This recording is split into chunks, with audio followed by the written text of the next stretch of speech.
Selamat pagi Bapak Ibu, Saudara-saudari sekalian. Selamat menerima berkat Tuhan di hari yang baru. Kita bersyukur untuk setiap penyediaan Tuhan bagi kita.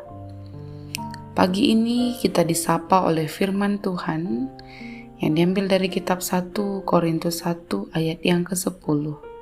Firman Tuhan berkata, "Tetapi aku menasihatkan kamu, saudara-saudara, demi nama Tuhan kita Yesus Kristus, supaya kamu seia sekata, dan jangan ada perpecahan di antara kamu, tetapi sebaiknya supaya kamu erat bersatu dan sehati sepikir."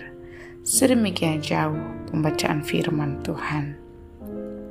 Saudaraku, ketika kita adalah seorang tamu di rumah orang lain, ketika kita mengetahui tuan rumah sedang bertengkar dengan istrinya, tentu kita ingin untuk segera pamit pulang. Mungkin kita berpikir, untuk apa saya ikut campur di urusan rumah tangga orang lain? Lain halnya ketika kita adalah bagian dari anggota keluarga tersebut. Kita pasti berusaha untuk menengahi masalah yang terjadi di tengah keluarga itu. Kita berusaha mencari jalan keluar dari masalah yang telah terjadi. Seperti itulah kira-kira gambaran kehidupan Paulus. Sebagai pengikut Kristus, Rasul Paulus memahami benar bahwa jati dirinya adalah bagian dari keluarga Allah. Sebagai anggota keluarga, Paulus tentu tidak diam ketika mendapati para jemaat Tuhan yang merupakan anggota keluarga Allah sedang dalam persoalan. Karena itulah, ketika dia tahu bahwa ada perselisihan di Korintus, Paulus segera bertindak. Paulus mencari tahu akar perselisihan. Ternyata akarnya adalah pengotak-ngotakan kehidupan jemaat.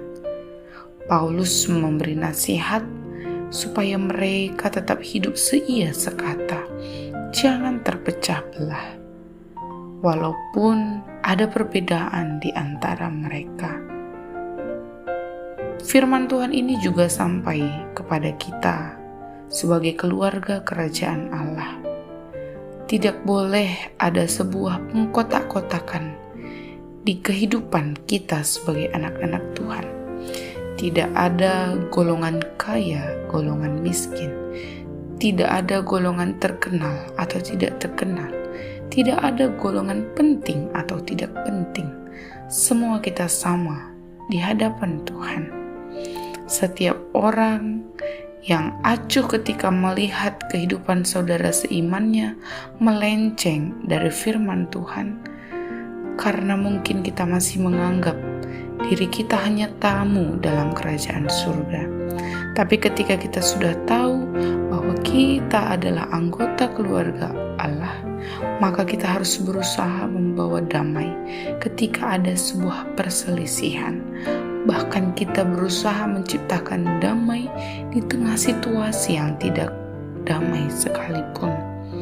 Tidak ada perselisihan, seia sekata, tidak ada diskriminasi, tidak ada pembedaan satu dengan yang lain. Sebab itulah yang Tuhan inginkan bagi kita, sebab kita sama di hadapan Tuhan sebagai anak-anak yang Ia kasihi. Demikian firman Tuhan yang menyapa kita, biarlah kita hidup selalu membawa damai. Amin. Tuhan Yesus memberkati.